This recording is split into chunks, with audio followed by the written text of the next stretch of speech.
Hi there, Future Tigers, and congratulations on your admission to Pacific. My name is Kaitlyn Goslinga, Senior Assistant Director of Financial Aid here at Pacific, and I'm gonna help you read and understand your financial aid offer notice. Let's go ahead and get started. So we are gonna break down your financial aid offer notice from top to bottom. We'll start with a few notes, but then we'll go into the sections of the notice. Scholarships and grants, direct costs, we'll chat about federal student loans, as well as other financing options to give you more flexibility in paying for a Pacific education. So a couple notes here. The financial aid offer is emailed out to the student's u.pacific and personal email address on file. You are able to view it though at pacific.awardletter.com or my.pacific.edu if you accidentally delete that email or for some reason you can't find it. The email itself will actually have a link to a PDF of your financial aid offer notice.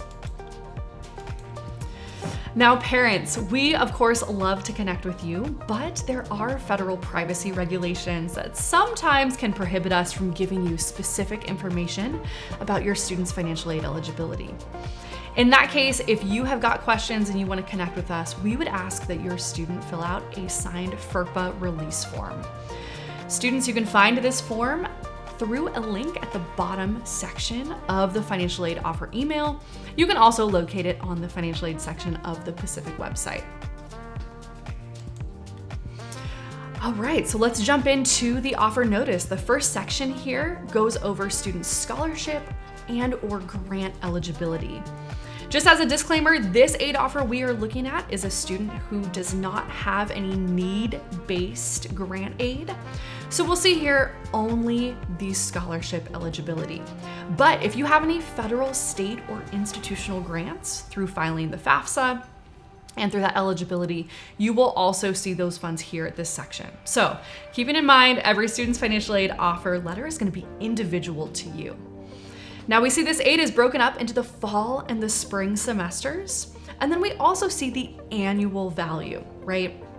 That amount for 1 year here at Pacific. We're gonna focus on those annual values of the aid because that is going to be how our costs are laid out as we move down through the sections of the letter. Remember, scholarships and grants, this is gift aid. This is free money that you do not need to pay back. All right, this next section of the letter is going to talk about the cost of attendance.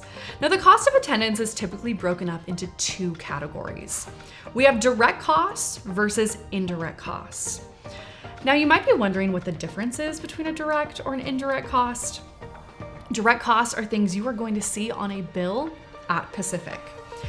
Indirect costs are expenses that you pay to others, right? Things that are not going to be on the bill itself. Let's talk a little bit more about those. In the direct cost category, we have tuition and fees, right? That $60,578 figure.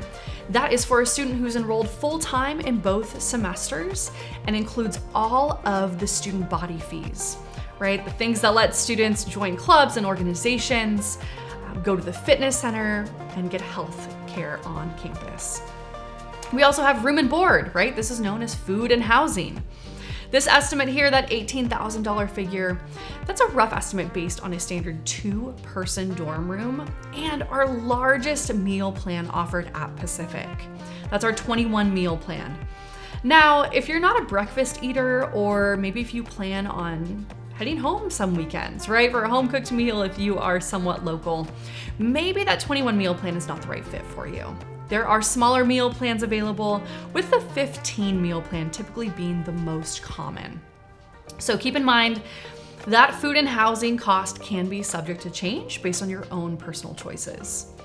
We also have a link out for you to review those indirect costs, right? Those other college costs that you want to think about and maybe budget for, right? Books and supplies, transportation, that's your gas money or maybe your plane ticket to and from home.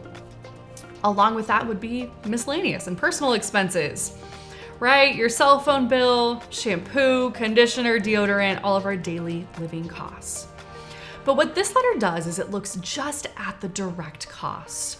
Oftentimes families want to know, what is the bottom line? What is that final bill perhaps going to say? One other thing to note, The tuition and fees cost does not include any course fees, any school or college fees.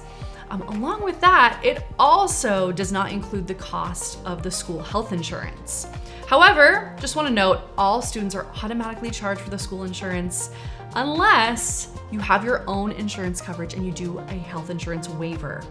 Now, those waivers are required each year and they typically go online in early summer, usually June.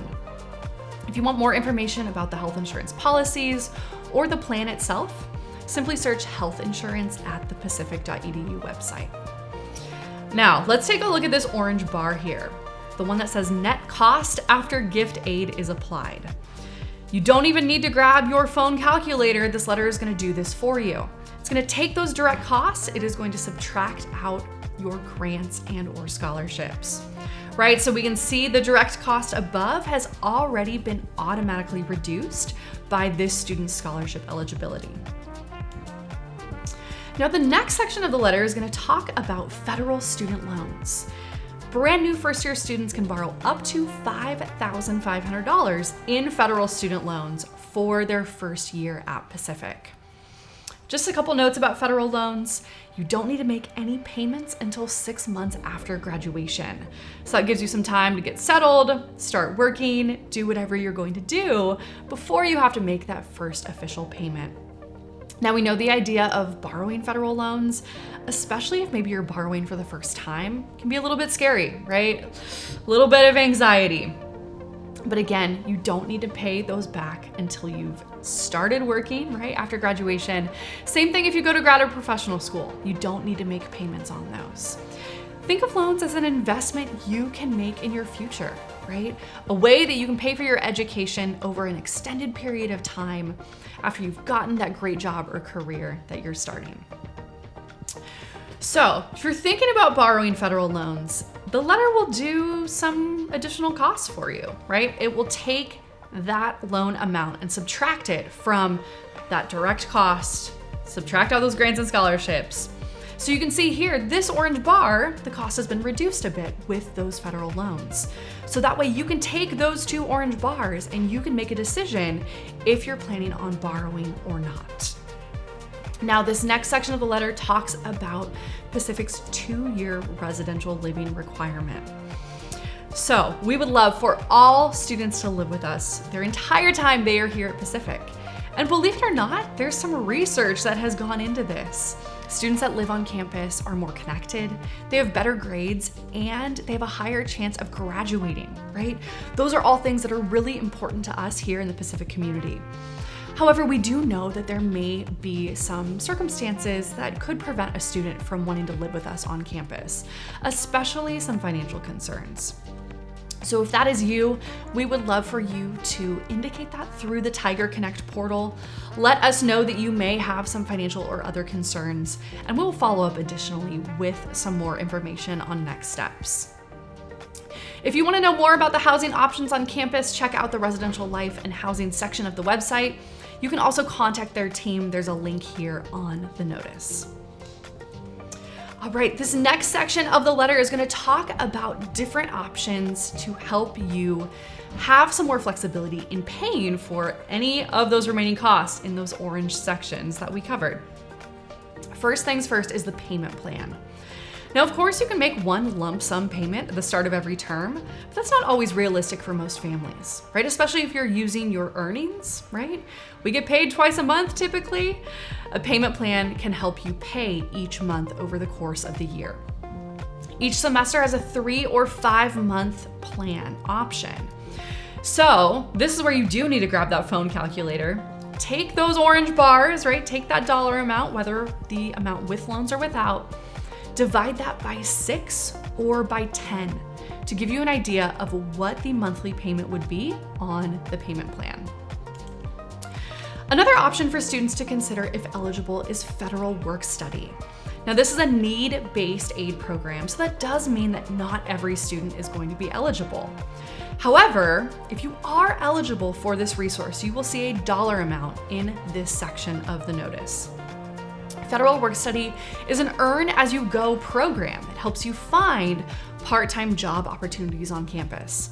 However, you still need to apply, you need to be interviewed, you need to get hired, and you need to start working before you earn that money, right? It's gonna come to you like a paycheck, right? Just like any other part-time job.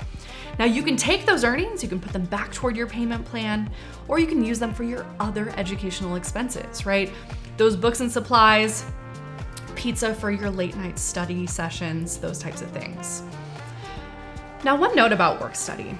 Just because you're not eligible for work study, that doesn't mean that you can't find work on campus.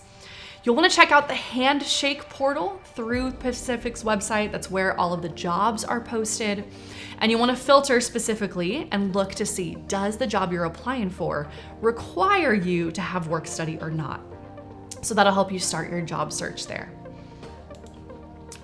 One other aid option to give families some more flexibility in paying for college costs is the Federal Parent Plus loan.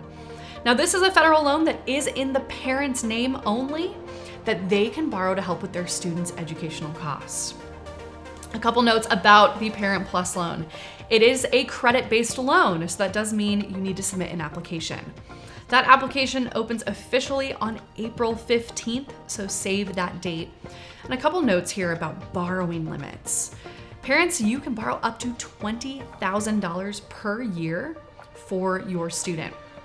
There's a lifetime limit as well, $65,000 total. So please keep in mind, especially if you're planning out maybe a 4-year plan, how much you can borrow each year compared to those lifetime limits. So definitely keep that in mind as you're thinking about ways to pay for any remaining costs. And of course, our team is happy to help guide you further. All right, so you've made it to the bottom of the letter. If everything looks good, if you are excited to join us here at Pacific, there's a link here where you can let us know you're coming. Please confirm your enrollment. Also, some steps on how to accept your loans through the My Pacific portal and student loan requirements to finalize the federal loan process. You need to complete a master promissory note and loan entrance counseling at the studentaid.gov website. And then a link to our financial aid section of our website.